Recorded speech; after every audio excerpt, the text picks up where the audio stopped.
Sagutan muna natin tong number 1, yung pinakamadali. Hinahanap lang dito yung unadjusted na warranty liability. Bale, 7.5 plus 10,000, sales mo ng 2 taon. Sales in units times 4,000 na selling price. Ito na yung total sale mo times 18%, no? Which is 10 plus 5 plus 3. Tapos, minus 24 and 800,000. Ayan, 94. Ito na yun, 94. So, doon naman tayo sa kino-consider na natin yung repairs na evenly nag-occur sa isang year. Ngayon, hiwalayin natin yung 2023 at 2024. Di ba may 7.5 tayo ng 2023, tapos 4,000 each.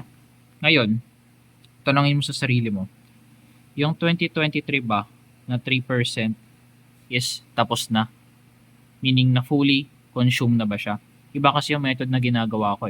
Sa libro, kino-consider nila muna kung magkano yung portion na hindi na-consume. No? Yung natitira pa na warranty. I believe mas madaling i-compute kung doon tayo magpo-focus sa point of view ng na-consume na warranty. And then, ima-minus na lang natin yon sa kabuoang warranty para makuha natin yung remaining warranty. Basta yun, sana naintindihan nyo ako. So ayun, may 30 million tayo. Tapos 3%. Imaginein mo, meron kang sales ng January to June and July to December 2023. Ngayon, yung January to June na sales, tumakbo na yung 1 year niya. Kasi ang assumption mo doon, January lahat siya na-incur. Tapos, doon naman sa July to December, i-assume mo naman na July lahat na incur yon. So, bale, tumagos pa hanggang June 30, 2024, yung para sa second half ng 2023. Pero regardless, kasi December 31 naman na ngayon, 2024, hindi na to nakaka-apekto doon sa computation natin. Bale, ang mangyari, 30 million times 3% na yung nabuo. Lagay lang natin sa memory storage. Ngayon, doon naman tayo sa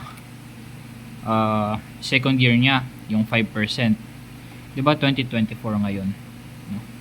Malamang, hindi tumakbo ng buo yan. Naputol yan. So, yung January 2023, yung January to June 2023 na sales, magsa-start yung year 2 niya at January 1 din, pero 2024. Meaning, tumakbo siya buo. Yung pang first half ng 2023. Yung problema, yung dun sa second half ng 2023. Kasi, magsisimula yung second year niya, July 2024 pa. No? May shortcut akong ginawa dyan. Para di ka naman problema, ibuo mo na lang times mo sa percent niya, no, considering the respective year, and then i-times mo ng 75%. So yan makukuha mo ang second year niya. Na ngayon, 10% daw third year. 2025 pa yan kapatid, 2024 pa lang ngayon. Ignore mo lang yung buong 10%. Okay. So ngayon, tapos na natin yung pang 2023. Doon naman tayo sa 2024. Sa 2024, may 10,000 units tayo, tapos 4,000 pesos each, 40 billion. Ngayon, hatiin ulit natin siya sa dalawa. Bale, meron January 1, 2024 to June 2024, and then meron July 2024 to December 2024. Yung January to June, natapos niya yung buong isang taon na 3% warranty. Yung July to December, hindi. So ngayon may problema tayo, nahati siya. Ngayon, gagamitin ulit natin yung shortcut ko na magsi 75%. Para di ka naman problema kapatid, 40 million times 3% times 75% mo na lang. O, add mo rin dito. Ngayon, gagamitin mo ba tong 5% tsaka 10%? Hindi na, kasi 2024 pa lang to. And then 2024 na sale to, meaning yung pang first year pa lang yung gumalaw. Tingnan mo, pag minemory recall mo yan, lalabas 2925. Bale, ayan yung portion na na-consume na natin, no? Yun yung portion na na-recognize na as warranty expense. Ngayon, kunin na natin yung kabuang total sales warranty expense, no? Ito yung consumed na portion eh. So, ayun. Ang gawin natin, 7.5 lang plus 10,000 yan, times 4,000 times 18%. Meaning, sa lahat ng ano na to, 2023 and 2024 na sales, once matapos na lahat ng warranty period nila, ito yung expected na total warranty expense. Kaya lang naman nagkakagulo kapatid kasi ano lang yan, sa hatian lang naman ng time, no? Sa period lang nakakagulo. Pero at the end of the day, pagkatapos nilang lahat, same pa rin naman yung lalabas, no? So ayan, 12,600,000, lagay natin sa M+, no? Nasa M- kanina yung consumed portion natin. Bang. Yan na yun, 9,675 yung estimated warranty liability. Meaning, ayan yung portion na hindi pa nako-consume yung warranty expense or yung sa point of view ni buyers yung repairs, no?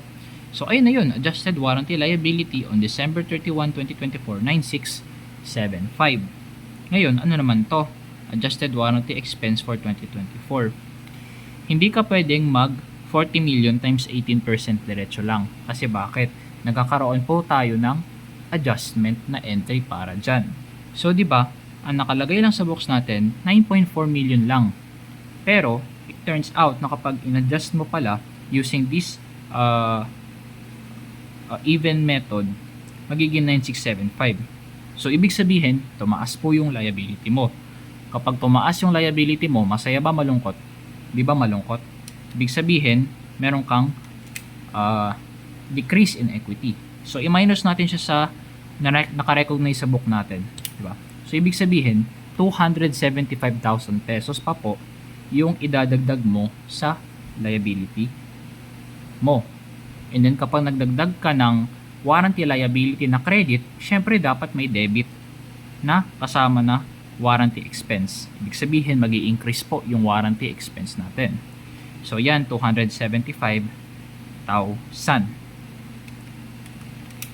Memory clear tayo. E ngayong year, yan, 2024 ngayon, di ba? Meron tayong 10,000 units sold and then 4,000 each times 18 percent. Tapos, ang gagawin natin, di ba nag-add tayo ng 275 kanina? Nalagay ko na ba? Ayun, nalagay ko na pala sa M+. Ayun na yun. Bale, ang final natin na warranty expense is 7,475,000 for the year 2024 alone, no? Yun lang. So, na-skip natin yung ganito kahaba na computation. Mahaba lang yung in-explain ko, pero pag pinakita ko, mabilis lang talaga siya computein. Bale, magdudot-dot ka lang sa calculator mo ng 30 million times 3% divided by 3%, balik natin. Tapos, times 5% times 75%, ayan, 1125. Tapos, doon naman tayo sa next, 10,000 times 4,000. O, meron tayong 40 million. 40 million times 3% times 75%. Yan, 2,925. Tapos ngayon, doon na tayo sa 40 million plus 30 million, 70 million. 70 million times 18 million, 9,675 na agad yung sagot. At yung mahirap kunin. 9,675 minus 94, yung madaling kunin na sagot. Nakikita na natin yung 275,000 na increase sa liability. Tapos, kung alam natin na may increase yung liability, syempre may increase din yung expense. Bali, 10,000 times 2,000, yung sales natin. Times 18% plus 275,000. 7,475. Yun na yun. List lang. So, iba yung method ni Valix dito, iba yung trip ko. So, bahala na lang kayo sa buhay nyo, intindihin.